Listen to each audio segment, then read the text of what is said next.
Bonjour ou bonsoir aux cinéphiles ou aux cinéphages, et à cette espèce rare de qualité supérieure, ceux qui savent apprécier le cinéma très grand public et le cinéma très petit public sans distinction ou hiérarchie stérile. Alors je vais un peu divaguer, ce sera un peu à vous de voir si les points que je donne sont un argument pour ou contre le fait d'aller voir le film. Ça vous regarde, je le laisse à votre discrétion. Mais je vais pas vous retenir plus longtemps, commençons. Si vous aimez davantage le personnage du Faucon que Captain America, allez-y les yeux fermés. Vous adorerez ce film. Pour une fois, Marvel a été honnête par rapport à ce qu'ils ont mis dans leur film. On n'est pas trompé sur la marchandise quand on a vu les bandes annonces du film. Dans la bande annonce, il utilisait constamment sa capacité à voler, et l'on pouvait voir les améliorations de ses ailes avec l'ajout de propulseurs. Ce n'est donc pas un spoil que de dire ça. Mais c'est tout le problème de ce Captain America 4, puisque le film passe beaucoup de temps à implicitement essayer de faire accepter aux spectateurs que Faucon et Captain America ne font qu'un. Là aussi, c'est un peu ce qu'on ressentait en voyant les bandes annonces. Ça ne devrait pas surprendre grand monde. En soi, ce côté je deviens Captain America, mais pas complètement, c'est logique à plusieurs niveaux, puisque Wilson, il n'a pas reçu d'injection du sérum de super soldat, et que, on va pas se mentir, beaucoup de gens n'ont pas vu la série Le Faucon et le Soldat de l'hiver. En plus, une bonne partie de cette série consiste à montrer que Wilson, il se demande s'il est digne ou non de prendre la relève de Steve Rogers. En résumé, Wilson c'est le Faucon avec une carrosserie de Captain America sans les pouvoirs de ce dernier. Donc clairement, les meilleurs passages du film arrivent quand Wilson se déplace dans les airs. Ok, il se protège des attaques avec le bouclier, mais enfin il en fait pas grand chose de plus. Ce qui est plutôt logique vu qu'en soi il a la force d'un humain normal. Dans le meilleur des cas, il devrait être capable de le lancer à 50-60 mètres et pas beaucoup plus en étant optimiste. Enfin, le changement d'acteur, il n'est pas favorable à Anthony Mackie, qui a autant de déficiences en point de charisme qu'en jeu d'acteur. Et oui, ces dames risquent d'être déçues, parce que désolé, mais là c'est objectif. Je préférerais que ma femme travaille avec Anthony Mackie qu'avec Chris Evans. Passons maintenant à la question qui turlupine bon nombre d'entre vous. Est-ce que ce film est wow ? Eh bien mes ouailles, de ce côté-là, les reshoots ont clairement coupé les remarques outrageusement misandres, anti-caucasien ou pro-LGBT. Pour la partie métaphysique, philosophique du film, c'est assez simple mais efficace. À ceux qui aiment les messages classiques de Marvel et DC d'avant 2010, vous serez servis. Le film porte un message compatible avec cette philosophie d'avant l'intersectionnalité. En gros, ça se résume à être libre de vivre et laisser à l'autre la liberté de vivre tant que ça n'inflige pas un mal excessif à autrui. C'est pas un film qui va venir vous dire ah oui que vous êtes malfaisant ou que vous êtes pathétique si vous partagez la façon de vivre de 90% de la population. Bon, il y a bien le personnage de la garde du corps du président qui frôle avec le côté girl boss, puisqu'elle n'est pas censée avoir reçu de pouvoir surhumain. Pourtant, elle est capable de faire des choses qu'elle ne devrait pas être en mesure de faire. Vous voyez cette petite bonne femme d'1m40 qui met des tollés à des types qui font bien 50-65 cm de plus qu'elle. En tant que pratiquant de sport de combat, c'en est même presque drôle. Ensuite, pour ce qui est de l'antagoniste, je ne vais pas vous le cacher, il est loin d'être marquant, puisqu'en fait, il est un peu dédoublé dans ce film. C'est un peu partagé entre Ross et l'autre là, qui fait un peu tout. L'antagoniste, il est très loin d'un Thanos, il n'est pas aussi catastrophique qu'un MODOK, il est dans un entre-deux, dans une moyenne, c'est passable. Là aussi, dans les choses qui nous changent un peu... Contrairement à pas mal de films Marvel qui viennent après Endgame, le film il ne repose pas sur un point scénaristique d'une stupidité insultante pour le spectateur. Mais ne vous inquiétez pas, le film a son lot d'incohérences et son lot d'erreurs scénaristiques. Cependant, je vais les pointer du doigt dans la partie divulgachage, dans la partie spoiler. Maintenant, Pour ceux qui ont vu le film il y a peu de temps et aimeraient se le remémorer ou qui se moquent d'être spoilés, voici la partie spoiler. Commençons.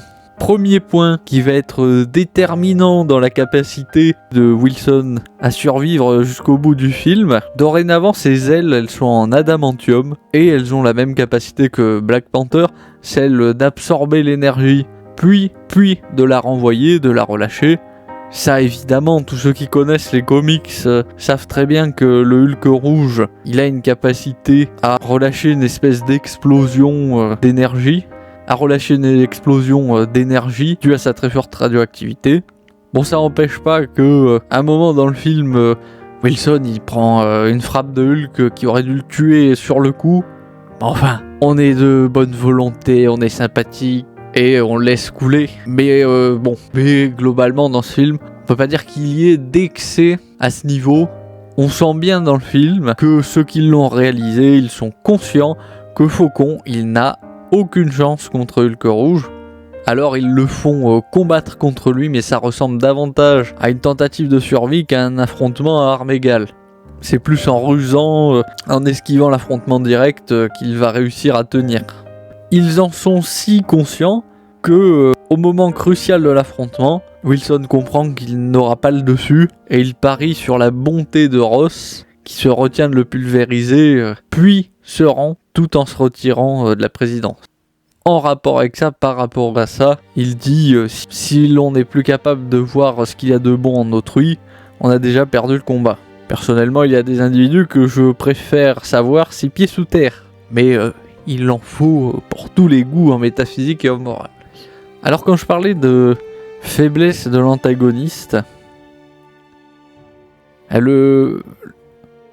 celui qui se partage le rôle d'antagoniste avec Ross, il lui permet de devenir président par ses prédictions multiples. Il a même réussi à créer des pilules qui transforment en Hulk.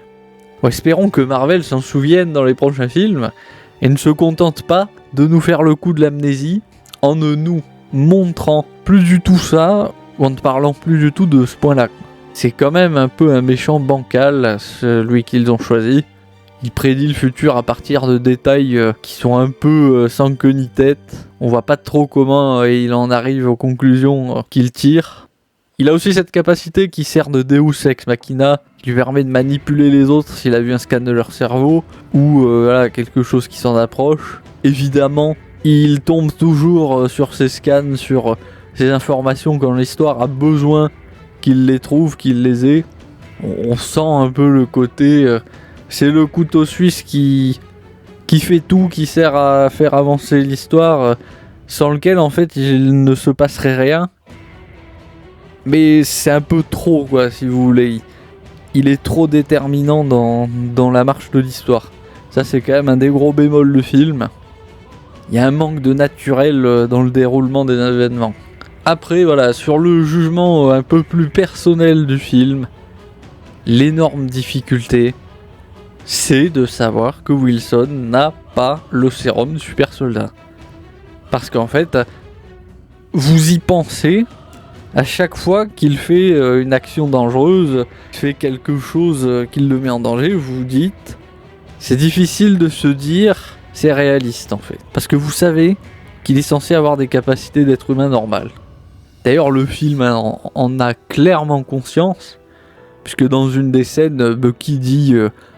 en substance, je sais plus exactement, mais c'est tu n'as pas été choisi parce que tu étais le plus fort, mais pour qui tu es. En gros, on s'en fout du sérum, t'es un gars bien, c'est ça qu'il lui dit. Ce qui est complètement stupide, puisque pour être un super-héros efficace, désolé, mais vous avez besoin de super-pouvoirs, ou au moins d'une qualité qui équivaut à des super-pouvoirs.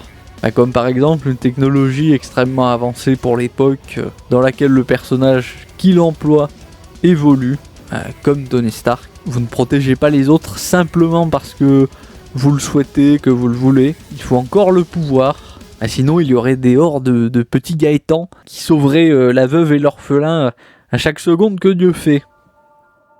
D'ailleurs, petit tacle glissé, c'est là où tous les systèmes politiques qui ne se soucient pas d'accroître leur propre puissance sont d'un ridicule enfantin, puisqu'ils peuvent bien être aussi vertueux qu'ils le veulent. Ça leur fait une belle jambe si une puissance étrangère décide de tout à leur place. Ils ne resteront pas un système vertueux très longtemps et se transformeront bien vite en système au service de la dite puissance étrangère. Après voilà, dans les points, on va dire positifs de la conscience du film, du problème de manque de super pouvoir de Wilson, c'est par exemple cette scène où Wilson avoue à Bucky qu'il aimerait bien avoir le sérum, qu'il aurait aimé l'avoir pris, pour récupérer de tous les dégâts qu'il prend et des efforts qu'il fournit à travers le film. Enfin, le petit instant salé pour les fans de comics. En les sachant, vous savez que la chef de la sécurité, elle aurait dû être Sabra ou Ruth Bat-Seraph en hébreu. Je sais pas exactement comment ça se prononce, mais vous voyez le personnage. En gros, c'est une super héroïne juive qui est une protectrice de l'État d'Israël. Vous devinez donc sans peine pourquoi elle a sauté dans le film. Mais c'est dommage. On n'est pas dans un film de géopolitique en soi. On est dans un film de comics. On va voir des personnages de comics. C'est tout simple quoi. On s'en fout de la géopolitique. Enfin je veux dire dans ce cas là quoi. On vit pas à Gaza, ça nous concerne pas. Et d'ailleurs, et si vous connaissez un peu le personnage, vous savez que ça aurait été vraiment Sabra. Le fait qu'elle roule sur ceux qui attaquent le président, ce serait devenu totalement logique parce que Sabra quand même elle affronte Hulk dans les comics sans dire qu'elle soit au même niveau que lui bien sûr, mais elle arrive à tenir contre Hulk, donc si vous voulez elle est quand même pas toute moisie. Après je pense que c'est sûr que Marvel s'est dit bon, personne la connaît, par contre tout le monde va nous saouler avec le conflit entre Israël et la Palestine, tout le monde va nous tenir la jambe avec Gaza. Donc on va éviter le petit scandale, on va éviter le bad buzz, surtout qu'il n'en manque pas ça de problèmes de pub Marvel ces derniers temps. Et donc pour conclure, ça aurait été un film qui joue sur la sécurité, qui prend peu de risques, à part ce risque central et indépassable de mettre Anthony Mackie dans les bottes de Captain America, parce que désolé, il n'a pas la carrure et il n'est pas au niveau pour l'incarner. Excusez-moi, mais Captain America, il est blanc depuis des décennies. Soudainement qu'il soit joué par un Afro-Américain, c'est un peu compliqué. Ah oui, mais c'est vrai, j'avais oublié que l'appropriation culturelle, ça marche que dans un sens. Bizarrement, un Black Panther joué par Ryan Reynolds, ce serait beaucoup moins apprécié de certains. Bon, j'avoue, ça me ferait bien rire, mais je ne le verrai sûrement jamais. Et sur ce, bref, ce sera tout pour cette vidéo. Si ça vous a plu, mettez un pouce bleu, abonnez-vous, activez la cloche des notifications, et je vous retrouve au gré de l'actualité.